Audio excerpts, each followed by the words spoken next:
Is this one ready yet?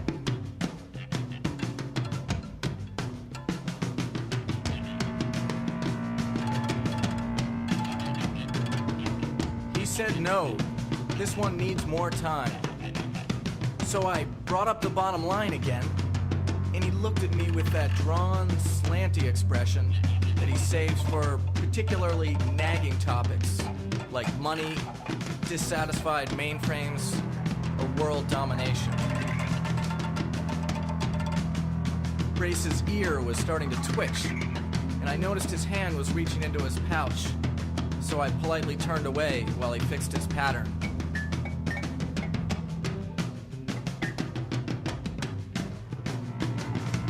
When he looked back up, I could see the change in his eyes.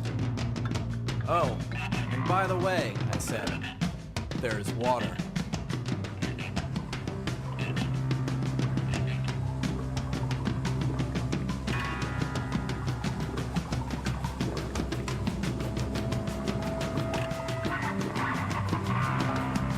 As I walk in through the loading compartment, Miles catches up to me with the best of the day's pull for my perusal.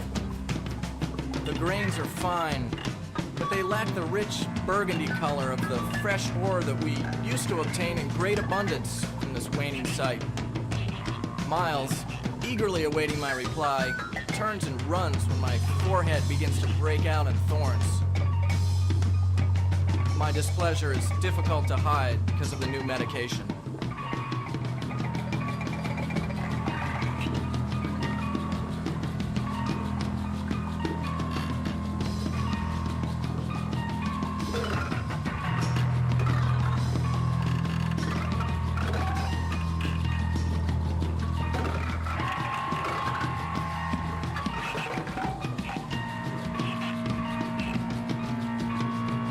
Reaching the top of the Gates building, Brace enters his priority access code, jacks in. Try again. He wasn't looking forward to telling Georges about their need for a new acquisition, but they were running out of time. Ever since they added the S to the George 5000 mainframe supervisor, decisions have been quite difficult to process. Word problem. Brace guessed that it had been a return political favor that had gotten Levy Safran's artificial intuition algorithm added to the programming of George, along with the likes of Lakshasi Gesu, Marla Elkinson, Bob Orff, Jonathan Rorden, William Gates, and Mamasoko Esuk. It must be nice having your patterns of interpretation graphed and etched into silicon to rule over multitudes, Brace thought bitterly, as he groveled for a few well-armed mining vessels. That's incorrect. But it's a blue planet, he countered. Enough water to finance the entire operation and still come out dripping wet. Brace was winning points on this one. He could feel his tail beginning to wag in anticipation. They would give him what he wanted. He could feel it in his cartilage. This one was going to be a major success, and his name, Brace Wilcox, would be written all over it.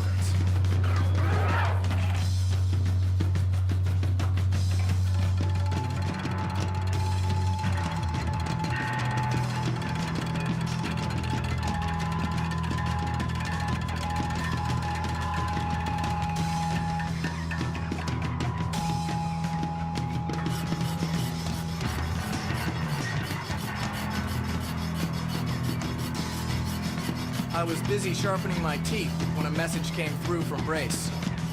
"We're in business," it said. "Prepare for another takeover." As the particles dissipated, another message came through on the heat fax, giving some general information on the target planet. Surface water, 71%. Excellent. Iron, quartz, uranium, lead. This should be quite a haul. Minimal volcanic activity, nitrogen-based atmosphere. Well, we probably won't have to leave the vessels anyway. Several million species. Mobile and stationary, primarily surface dwelling, technology class 4. Well, no big deal. We'll bring a few roach motels, maybe some microwave spray, make a clean sweep, and get right down to business. I made an impression on my new bitboard with my upper row and decided I should do some more sharpening.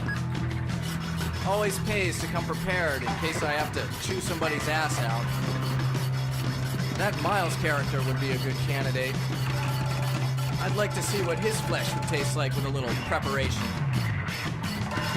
But enough. The mainframes are waiting.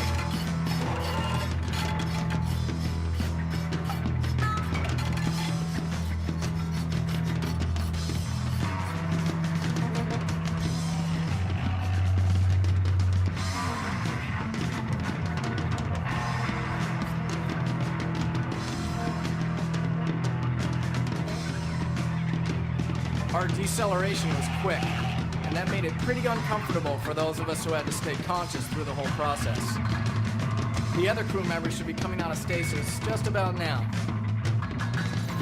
We're picking up a few binary transmissions from the surface, like the kind our ancestors used for long-range communications. A few of my crew members are sensitive to those frequencies and are having to turn down the receptors to avoid dizziness.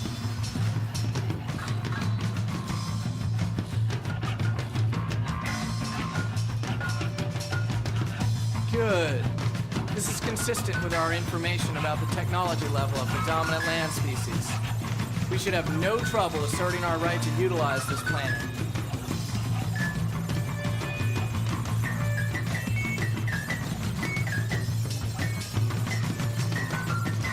We are approaching the dark side, and a few areas of the landmass below are giving off a faint glow. Give me a close-up of that group of islands. 10 times magnification. Another 10 times. All right, good. Their primary form of transportation seems to be land-based vehicles, with very few creatures in each. The vehicles and the dwellings all seem to be weakened by portals made of glass. This could be an illusion, but I don't think their technology would allow for an illusion of such a grand scale. There are quite a lot of this one species on this island.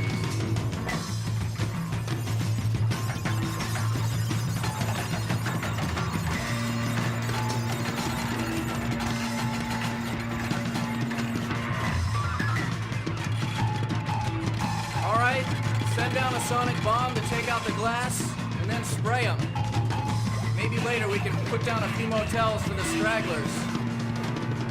This is too easy, Jed, my tail partner, complained. As all the lights on the island went out, millions of the creatures melted like butter on a ready lunch. Now you see what we're up against, folks. I get a few chuckles. I know many of you have never faced dangers as great, or tasks as insurmountable as the conquering of this great nation, a nation which in the eyes of our forefathers...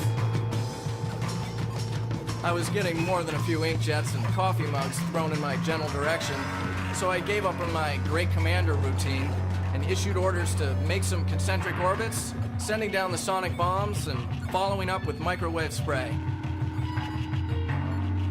It was working quite well.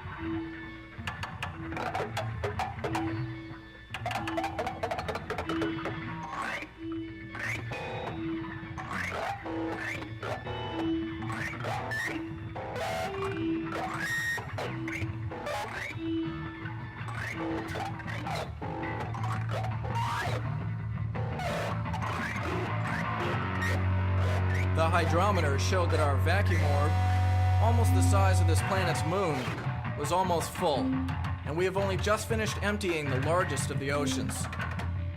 I've been trying to figure out where the mix-up happened in determining the depth of the water masses that need to be transported.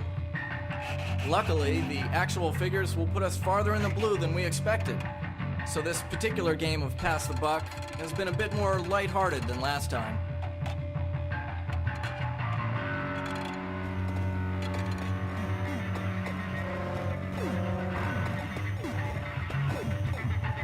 This morning, we had one casualty when the steel decomposition vehicle tore a sleeve.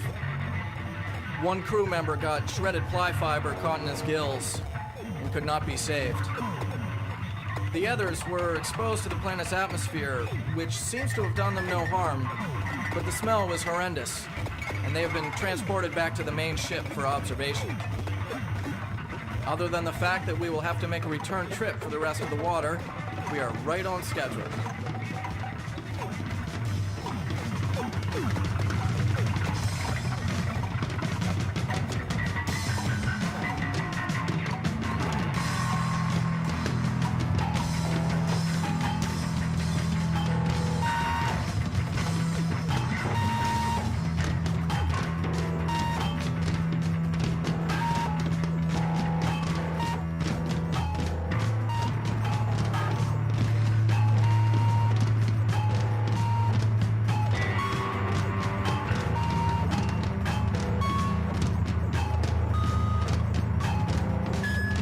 This will be my last heat transmission to Georges. Most of the crew has already perished. The accident with the decomposition vehicle 2 days ago seems to have brought on board a virus, which we have been unable to conquer. It is airborne, and it attacks the lung tissue, making it impossible to breathe. I am far too weak to attempt a return trip. I doubt that we would be welcome. I guess we may have been wrong to think that the dominant species of this planet was the These microscopic are far more dangerous. In addition to this final heatfax to Georges, I have sent a private farewell message to my wife in St. Louis. I'm not going to be home for Thanksgiving.